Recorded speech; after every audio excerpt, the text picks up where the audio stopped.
দেখা যাক এই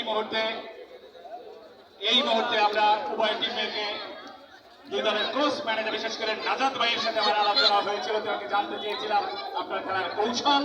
তিনি বলেছেন যত সময় বাড়বে আমরা টোটাল ফুটবল খেলতে চাই এবং টোটাল আক্রমণের দিকে আমার নজর। একইভাবে টিম ম্যানেজার নাজমুল হায়দার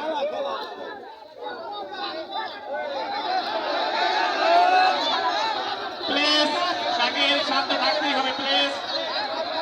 এই মাঠ কিন্তু রয়েছে নিরাপত্তার চাদরে বেষ্টিত, সিসি ক্যামেরা রয়েছে প্রশাসন রয়েছে, সাদা পোশাকের প্রশাসন রয়েছে, ড্রোন সব ফিল্ম অ্যান্ড ফটোগ্রাফি ড্রোন রয়েছে।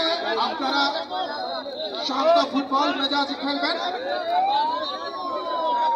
বিশেষ করে আগে হলুদ কার্ড কিন্তু প্রাপ্ত সেটি মাথায় রাখতে হবে, সে কারণে ফুটবলের আইন মানতে হবে প্লিজ।